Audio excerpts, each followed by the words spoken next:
हमें हम वचन को पढ़ेंगे। पहले प्रेरित का 10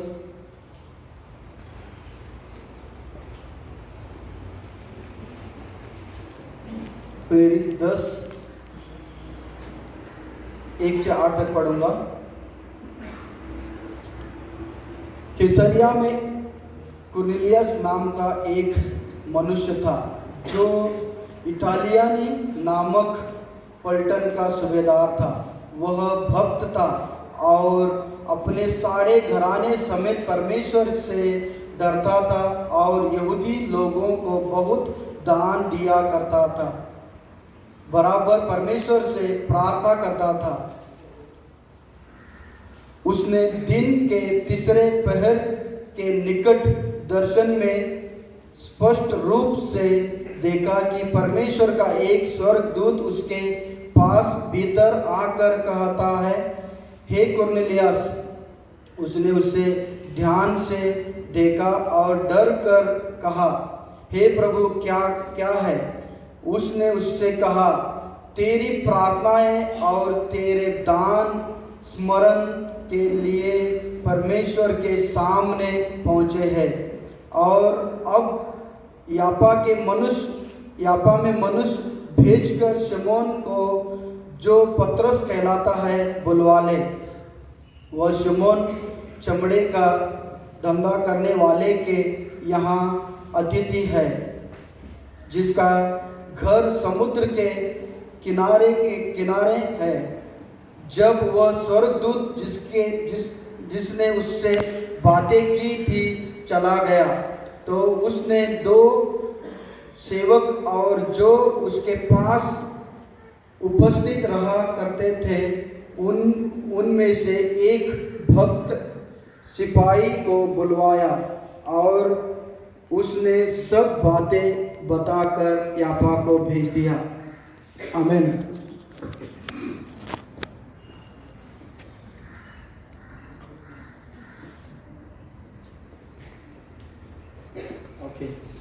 कहानी को बताऊंगा। कुरनेलियस नाम का एक व्यक्ति था इटालियन देश में। वहाँ पर एक पलटन का सूबेदार, पलटन मतलब जैसे कि एक उसके नीचे कई सारे सेना लोग थे, उसके ऊपर एक सेनापति था, एक सूबेदार था। हो सकता है समझो कि 100 लोगों के ऊपर एक अधिकारी व्यक्ति था कुरनेलियस। उसने प्रभु को, परमेश्वर को जाना था। हो सकता है कहीं ना कहीं जो उसने सुना होगा प्रभु महान है। हो सकता है उसने पुराने परमेश्वर ने लाल समुद्र को चीरा, नदी को पार किया। कई लोग हो सकता है उसने सुना होगा, और सही में यहोवा में वो ताकत है, वो समझकर वो मानने लग गया। और वो क्या किया करता था, प्रभु के राज्य के लिए वो दान भी दिया करता था, और वो वहाँ पर भी अपने पूरे कुटुंब के साथ में प्रभु से वो डरता था भी। और हो सकता है वहाँ के जितने भी सूबेदार जो सैनिक थे उसके सूबेदार के नीचे, उन सब लोग भी उसका पूरा नेचर भी देखा होगा। अच्छा, बहुत ही इसके अंदर बदलाव है, क्योंकि आगे भी हम देखते हैं उन लोगों को पता कि सूबेदार जो है भक्त है, मतलब इस रीति से वो भक्त था परमेश्वर का। तो वो व्यक्ति जो है जब तीसरे पहर में मतलब 3 बजे ऐसा वो परमेश्वर के पास जाकर वो प्रार्थना कर रहा है, उस समय में एक स्वर्गदूत आकर उसे मिलता है। स्वर्गदूत आकर मिलकर उसे कहता है कि तेरा प्रार्थना सुना गया है और तेरा भलाई के काम देखा गया है, और तेरा जो दान स्मरण किया गया है। अब तू क्या कर, यापा नगर में एक व्यक्ति है, शमौन पतरस नाम का एक व्यक्ति है, वो भी शिमोन नामक के घर पर वहाँ पर है। तो पूरा पता के साथ में बता दिया। जो स्वर्गदूत जो आया था कुरनेलियस को पूरा पता के साथ में बता दिया कि वो समुद्र के तट के बाजू में वो चमड़े का बिजनेस करता है, और उस व्यक्ति के घर में उसका जो चमड़े का बिजनेस करता है उस व्यक्ति का नाम भी शमौन है, और जिस व्यक्ति को आपको ढूंढना है वो भी शमौन पतरस है। उस व्यक्ति को बुलाना, वो आपको आगे का बताएगा। तो इस रीति से स्वर्गदूत उसे बताया जाता है और उसके बाद में चला जाता है। उसके बाद में जैसे ही उसने स्वर्गदूत से सुना था वैसे ही उसने क्या किया, 2 लोगों को, सैनिक लोगों को बुलाया। एक खास एक व्यक्ति था, उसका एक दोस्त था, मतलब वो जानता था पूरी रीति उसका अच्छा सेवा भी टहल किया करता था। सूबेदार कुरनेलियुस का, तो उस व्यक्ति को भी उसने उनके साथ में भेज दिया। 3 लोगों को भेज दिया याफा की तरफ। वो 3 लोग जाते हैं, हो सकता है 2 दिन का यात्रा होगा। वो लोग जाते हैं, जैसे ही उस याफा के नजीक नजीक पहुंचते हैं, वहां पर हम देखते हैं पतरस जो है शिमोन चमड़े वाले का जो घर पे है, उस छत पर जाकर वो कुछ समय के लिए प्रार्थना के लिए जाता है। जैसे ही कुछ समय के लिए प्रार्थना के लिए जाता है, वहां पर उसको नींद आ जाता है। नींद क्यों आ जाता है? वो भूख के मारे था, उसको भूख बहुत लग गया था, तो थोड़ा सा झपकी लग जाता है उसको। जैसे ही झपकी लगा तो स्वर्ग से एक चादर आती है, उसके अंदर कई सारे जीव जंतु थे, और उसमें से आवाज आई कि इसमें से निकाल और खा ले। तो उस समय पतरस ने कहा कि नहीं प्रभु, मैं अशुद्ध वस्तु में खाता नहीं हूं, मैंने कभी खाया नहीं हूं। जैसे ही उसने बताया कि मैंने कभी खाया नहीं, अशुद्ध वस्तु खाता नहीं हूं, तो ऊपर से फिर एक बार आवाज आई, तो मैंने जिससे शुद्ध किया है तू उसे अशुद्ध मत बोल। तो सुनता है, ऊपर चला जाता है चादर, फिर एक बार आता है, फिर एक बार इसी तरह से होता है, 3 बार ऐसा ही होता है। ये 3 का जो चक्कर है ना, पतरस के साथ में बहुत बार हुआ। ये 3 का जो चक्कर है बहुत बार हुआ उसके साथ में। किससे बहुत बार हुआ उसके साथ में? आपको याद होगा जब प्रभु यीशु को पकड़वाया गया, उस समय में क्या बोला था?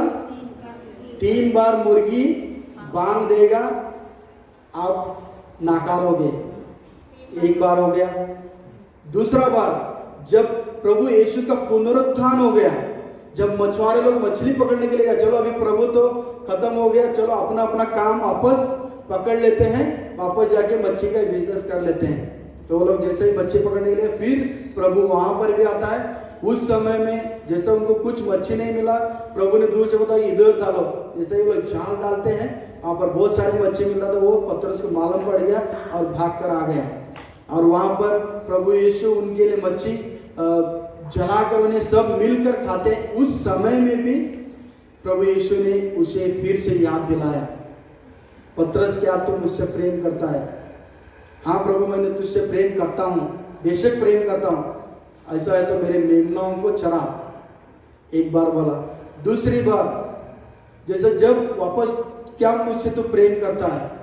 वापस बोलता कि हाँ प्रभु, मैं तुझसे प्रेम करता हूँ। ऐसा है तो मेरे भेड़ों को चरा। तीसरी बार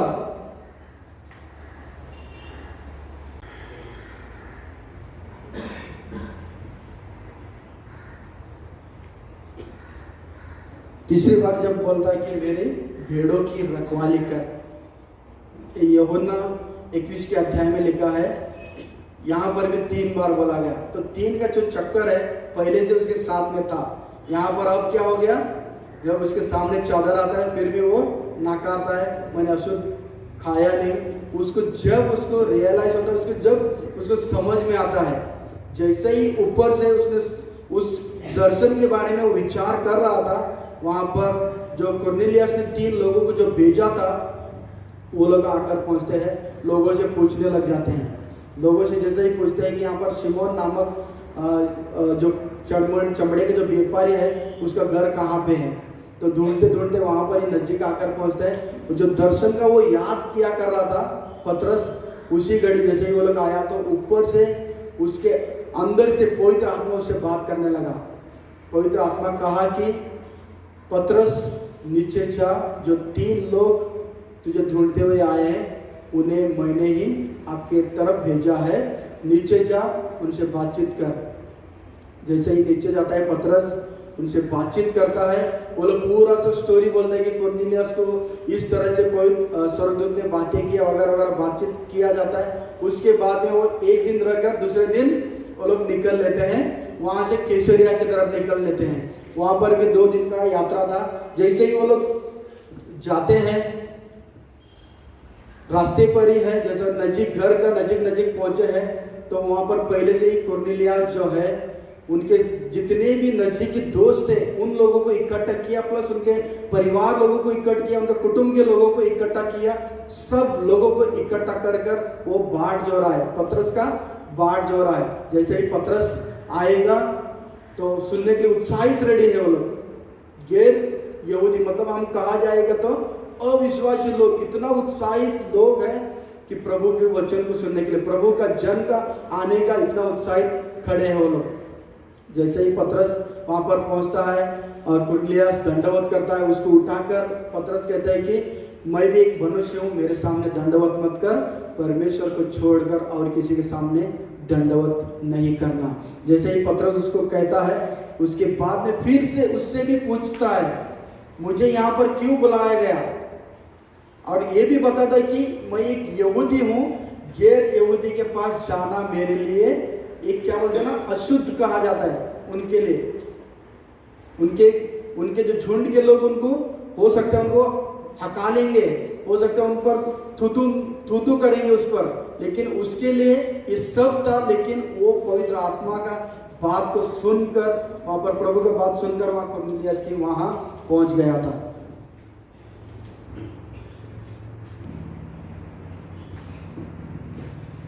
जैसे ही वहां पर पहुंच जाता है, फिर उनके सामने पतरस उनका पूरा स्टोरी सुनकर उसे बताता है जो प्रभु यीशु को किस रीति से, जो भला करने वाला व्यक्ति सारे संसार के लिए इस धरती पर आया, उसने अपने आप को उस क्रूस पर बलिदान दे दिया। तो उस हो सकता है इसके अंदर जो कुरनेलियस जो था ना, सिर्फ यहोवा परमेश्वर को जानता था, वहाँ पर प्रार्थना किया करता था और दान दिया करता था, भलाई किया करता था। हम में से भी कई लोग हो सकते हैं प्रार्थना करते हैं, भलाई करते हैं, सेवा करते हैं, सब कुछ करते हैं, लेकिन इतना ही काफी नहीं है मुक्ति पाने के लिए। उसे मुक्ति नहीं मिला था। मुक्ति मतलब उसे अनंत जीवन नहीं मिला था। सिर्फ वो परमेश्वर का बड़ाई कर रहा है, परमेश्वर के लोगों के साथ भलाई कर रहा है और लोगों परमेश्वर के राज के लिए वो दान भी दे रहा है। ये सब कुछ काम नहीं आएंगे।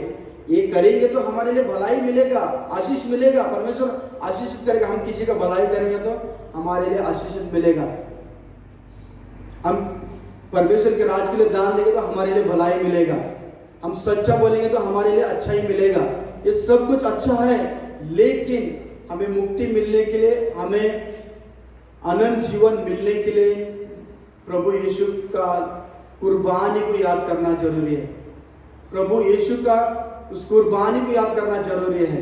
जब हम उसको पकड़ कर चलेंगे, उसके मार्ग पर चलेंगे, तभी तो हमें उद्धार मिलेगा। जैसा कि हम देखते हैं यूहन्ना 3:16 में स्वयं प्रभु परमेश्वर कहते हैं, जो कोई मेरे पुत्र पर विश्वास करेगा उनका नाश नहीं, उनका अनंत काल का जीवन मिलेगा। ये सच है। तो उसे मुक्ति नहीं मिली थी। उसने यहाँ पर उसने क्या किया, मुक्ति के लिए जैसे ही पतरस आया, सुना, सब कुछ, सब लोग सुने, उसी घड़ी वो लोग ने क्या किया, विश्वास किया, प्रभु यीशु पर विश्वास किया, उसकी कुर्बानी पर विश्वास किया। उसी घड़ी वो लोग सब प्रार्थना करें, तो उसी घड़ी वहां पर पवित्र आत्मा उनके मध्य में आया और सब लोग प्रार्थना में अलग अलग भाषा में बोलने लग गए। तो जैसे ही पवित्र आत्मा आया, पतरस भी वहां पर देखने लगा, अरे इनके मध्य में पवित्र आत्मा आ गया। उस टाइम पे आया था, हम 120 लोग खड़े थे, वहां पर पवित्र आत्मा, अरे यहाँ पर भी पवित्र आत्मा आ गया अभी। तो ये लोग अन्य अन्य भाषा में बोलने लगे। उस घड़ी में पतरस कहता है कि अब तो पवित्र आत्मा से उन्हें बपतिस्मा मिला, अब जल की बपतिस्मा से कौन रोक सकता है। जैसे ही उनको बताकर उन्हें जल का भी, पानी का बपतिस्मा भी दिया जाता है। उसके बाद में पतरस कई दिन उनके पास रहकर वो निकल चला जाता है। जैसे ही निकल कर जाता है, उसने तो यहाँ पर आया और गया, उनके लोगों को मालूम पड़ा उधर। जैसे ही वो उनके यरूशलेम देश में गया, वहाँ पर उनके लोगों को मालूम पड़ा, वो लोग उस पर तू मैं करने लगे। अरे तू कैसा आदमी है, वो गैर यहूदी लोगों के साथ में जाकर तो खाना खाया, उधर जाकर उनके साथ में रहना तेरा कैसा, उनको बहुत सारे उसको सुनाए। फिर भी पतरस ने उनके सामने पूरा स्टोरी रखा। तब वे लोग भी प्रभु को धन्यवाद देने लगे। वे लोग भी मान लिए कि अब परमेश्वर सिर्फ यहूदी लोगों के लिए नहीं, सिर्फ विश्वासी लोगों के लिए नहीं, अविश्वासी लोगों के ऊपर भी काम कर रहा है, गैर यहूदी लोगों के ऊपर भी काम कर रहा है। तो वो लोग भी मान लिए। तो आज का मेरा शीर्षक भी है कि परमेश्वर हमारे लिए क्या बोलते ना, मट्टी नरम कर कर रखा है। हमारे लिए खेत नरम कर कर रखा है, हमें जाकर बीज बोना है। इस कहानी के द्वारा हम देखते हैं परमेश्वर ने ही उसे उभार कर रखा था, सिर्फ उसे सच्चाई जानने के लिए पतरस को बुलवाने के लिए कहा। हो सकता है स्वर्गदूत बोल सकता था, पूरा स्टोरी बोल सकता था, प्रभु यीशु आपके लिए इस धरती पर आकर अपना पवित्र लहू बहाया, आपके लिए मरा, वो बोल सकता था, लेकिन वो जिम्मेदारी जो है मनुष्य को दिया। पिछली बार राजेश भाई ने बताया कि वो जिम्मेदारी जो है मनुष्य के लिए रखा है। इसके लिए पवित्र स्वर्गदूत ने कहा कि पतरस को बुलवा, वो आपके सामने बताएगा, उसको बातों को सुनना। जैसे ही वो सुनना तो उनकी वापस क्या हो गया, पवित्र आत्मा से परिपूर्ण हो गए, वो लोग बपतिस्मा ले और वो लोग खुशी से अनंत काल को लोग ने जीवन को पा लिया, तो वो लोग खुशी से झूम उठे। अब हम देखते हैं कि पतरस वो भी जूझता गया, लेकिन जैसे ही लोगों को मालूम पड़ा तो उससे भी लोग भी उससे खुश हो गए। लोग खुश हो गए कि ये जाकर अन्य जाति के लोगों में बीच में जाकर भी उसने वचन सुना, वो लोग भी खुश हो गए। तो कहानी को यहाँ तक रोकूंगा। जैसे मैंने बताया कि कुरनेलियुस जो है वो गैर यहूदी था, लेकिन उसे जितना सा जानकारी था प्रभु के लिए, वो समय समय पर उसका स्तुति आराधना किया करता था और बाकी कुछ सोचता नहीं था। सिर्फ मुझे परमेश्वर को खुश करना है और परमेश्वर के बारे में ही करना है, तो इतना ही पता था। तो वो उतना ही जब वो भलाई के काम करने लगा, परमेश्वर को क्या बहा गया, मतलब परमेश्वर को अच्छा लगा, उसके लिए उसने क्या किया, और इसके लिए जानकारी की जरूरत है तब उसके लिए भेजेगा। हम यहाँ पर देखते हैं हमें सब कुछ जानकारी होते हुए कुछ क्षण के लिए हम परमेश्वर के लिए समय देने से हम कतराते हैं, कुछ समय के लिए हम परमेश्वर के सामने हम समय देने के लिए हम कतराते हैं। अब नहीं बाद में दूंगा, अब नहीं बाद में दूंगा। यहाँ पर हम देखते हैं अविश्वासी व्यक्ति प्रभु की महिमा के लिए समय समय पर प्रभु की महिमा कर रहा है, भलाई कर रहा है, सच्चा बोल रहा है और परमेश्वर के राज के लिए दान भी दे रहा है। ये सब कुछ उसके अंदर गुण था। हम विश्वासी होते हुए, हम जानते हुए फिर भी हम यहूदियों की तरह कर रहे हैं। यहूदी लोग क्या करते थे, गैर यहूदी लोग के पास जाना नहीं, वहां जाएंगे तो हम अशुद्ध हो जाएंगे। वैसे ही हम बन गए कई जगह पर, कई क्षेत्र पर। हम परमेश्वर की खुश करने के बजाय हम अपने आप को खुशी देखने के लिए हम अपना कदम लगाए रख रहे हैं। ये हमारे लिए बेहतर नहीं। जैसे कि पिछली बार रोहित ने एक स्टोरी बताया था, पता है आपको, जो घर बनाने वाला एक इंजीनियर व्यक्ति ने वो बहुत साल तक उस व्यक्ति के पास काम किया, एक बिल्डर के पास, और हर समय वो बजट ज्यादा, उसका जो बिल्डर बजट ज्यादा देता लेकिन कम बजट में ये बिल्डिंग खड़ा करके देता था, अच्छा बिल्डिंग खड़ा करके देता था। वो अंत के समय में क्या हो गया, कुछ क्षण के लिए जब उसका जो वो रिटायरमेंट का जब समय आया था उसका, वो बोल रहा कि अपने आप को बोल रहा कि मैं अब से मैं बूढ़ा हो गया, मैं काम नहीं करूंगा, घर में बैठूंगा।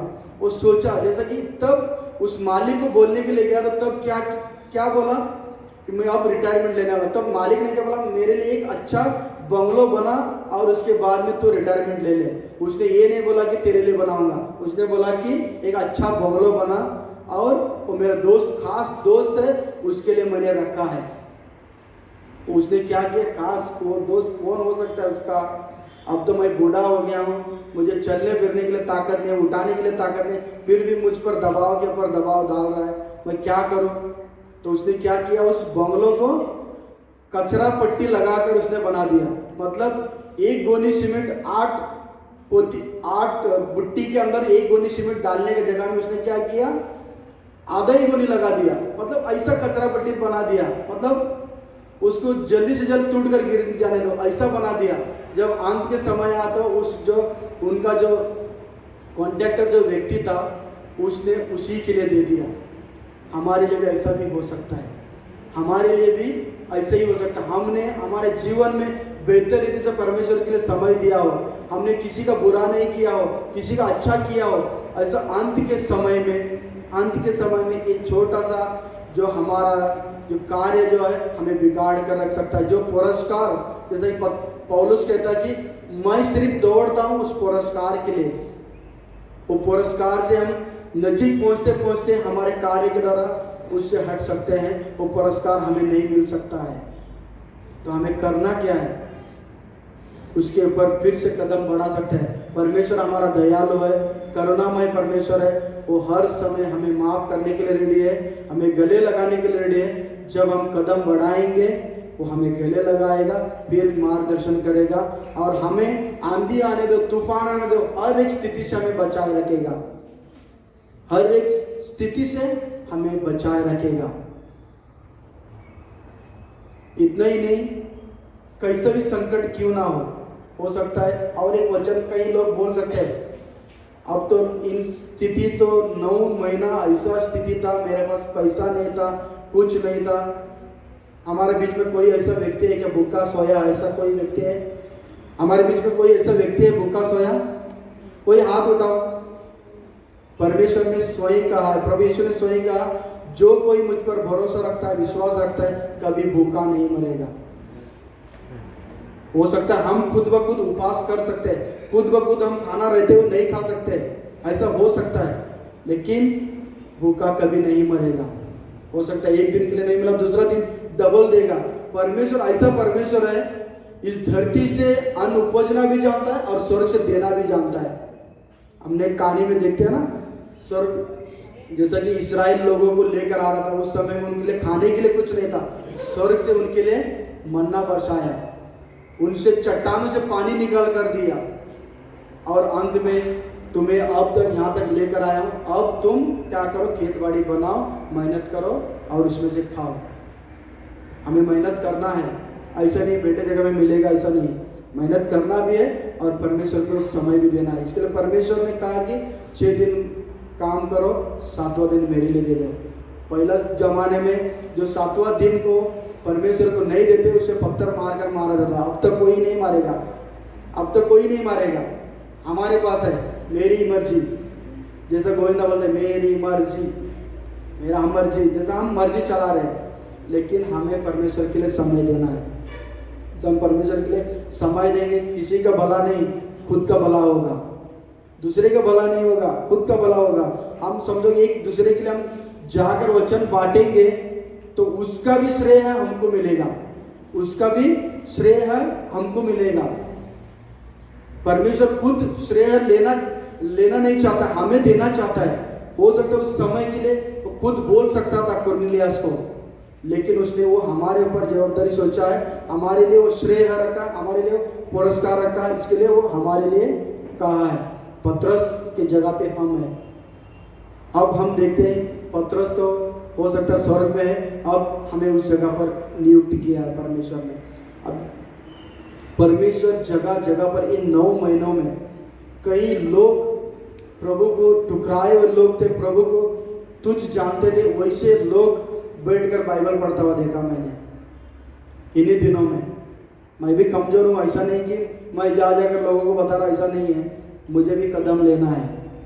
मैंने कई लोगों को देखा है, उस व्यक्ति को प्रभु के अरे तुम किधर जाता है, तुमको उधर पैसा मिलता है, कौन है तुम, हिंदू से हो गया, अब तुम क्रिश्चियन बन गया, ऐसा बुरा भला बोलने वाला, तुमको ये हो गया है, वो हो गया, तुम पागल हो गया, तुम्हारा ब्रेन वॉश करते हो, वो करते, ये वैसे लोग रास्ते पे बैठकर बाइबल पढ़ रहे हैं।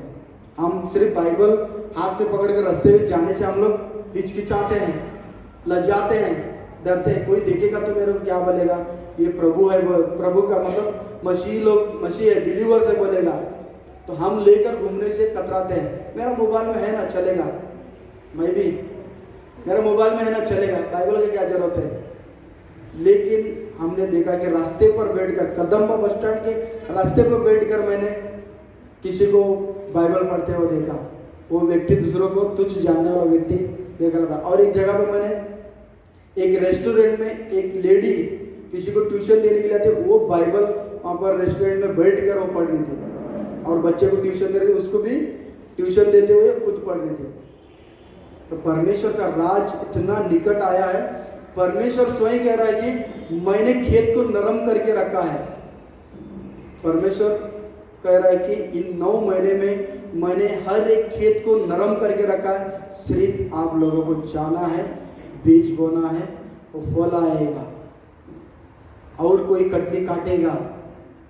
हो सकता है तुम रहोगे तो तुम्हें भी काटने के लिए मिलेगा, हो सकता है औरों के लिए काटने के लिए दोगा। परमेश्वर मुझे इन्हें 6-7 दिन के पहला हम लोग, जैसे कि राजभाई ने बताया कि तुझे 27 तारीख को प्रीचिंग करना है, तो मैंने पहले से ये जान कर रखा था कुरनेलियस की कहानी को मैं प्रीचिंग करूँगा।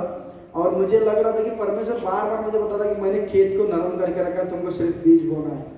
जैसे ही हम देखते हैं कि इधर लोग बाइबल पढ़ रहे, और कई दिन हाल ही में हमने देखा कि सावडी की तरफ से कई लोग प्रभु में आ रहे। वो लोग भी जैसे ही वो कुरनेलियस जैसा बैठा था वैसे ही लोग मिले। परमेश्वर ने वहाँ पर कार्य किया, परमेश्वर ने चला। परमेश्वर इस धरती पर संसार में जो जितने भी खेत है नरम कर रखा है, हमें सिर्फ जाकर वहाँ पर वचन बोना है। वचन जब बोएंगे उसका फायदा भी हमको मिलेगा, उसका श्रेय भी हमको मिलेगा, और वो पुरस्कार भी हमको मिलेगा। वो परमेश्वर वो श्रेय लेना नहीं चाहता, हमारे लिए देने के लिए रखा है।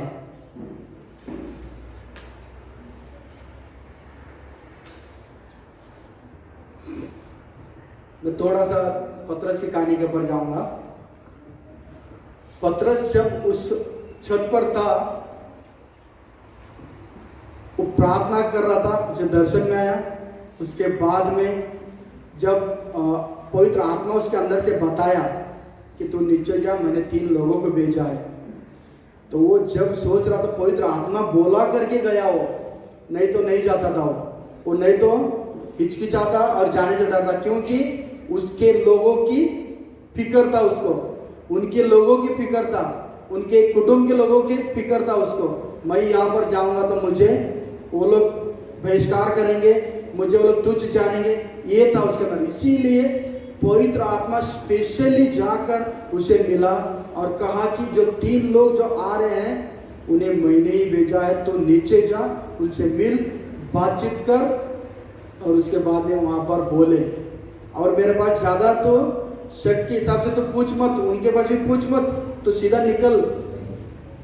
जैसे ही वो पवित्र आत्मा उसको बताता है, वो कदम बढ़ाता है और चलता है। और पवित्र आत्मा नहीं बोलता तो कदम नहीं बढ़ाता था। ऑलरेडी अब तक हमको क्या हुआ, बाइबल के अंदर भी लिखा है, और परमेश्वर ने स्वयं भी हमें कहा है कि हमें इस धरती के लिए एक दूसरे का उद्धार का कारण बनाने के लिए कहा है, उद्धार का कारण बनने के लिए कहा है। हमें उसके लिए फिर कोई पवित्र आत्मा आकर बताने की जरूरत नहीं है, फिर कोई पवित्र आत्मा आकर बताने की जरूरत नहीं है। हमें पहले से ही बाइबल में लिखा है कि कोने कोने तक जाओ, पिता पुत्र पवित्र आत्मा के नाम से बपतिस्मा दो, और उन्हें प्रभु का सुसमाचार दो, और उन्हें चेला बनाओ। पहले से ही हमें कह दिया है, और हमें किसी के लिए कोई आकर बताने के लिए हमें देरी नहीं रखना है। हो सके तो मैं टीवी में देखूंगा, मुझे यहाँ से कुछ चिन्ह दिखाई देगा तो मैं कदम बढ़ाऊंगा। हो सके तो कोई एक लाल गाड़ी आएगा, उसके ऊपर ये वचन लिखेगा तो मैं कदम बढ़ाऊंगा। ये सब जरूरत नहीं है, वो दिखने वाला नहीं, ऑलरेडी यहाँ पर लिखा गया है, तुम जाओ कोने कोने तक, मेरे कार्य के लिए मैंने तुम्हें चुना है। हमें और आपको चुना है, हमें कदम बढ़ाना है। जैसे हम कदम बढ़ाएंगे, एक दूसरे का उद्धार का कारण बनेंगे, उनकी नज़रों में भी हम ऊंचे हो जाएंगे और परमेश्वर की नज़रों में भी ऊंचा होंगे। स्वयं परमेश्वर स्वर्गीय स्थानों में बैठकर 4 स्वर्गदूतों के सामने वो खुशी से झूम कर बताएगा, ये मेरा प्रिय पुत्र मेरी इच्छा के अनुसार चलता है और मेरी मर्जी को पूरा करता है। नहीं तो हम नजीक नजीक पहुंचते उस पुरस्कार को पाने के अलावा हम अलग चले जाएंगे। आमीन, आमीन।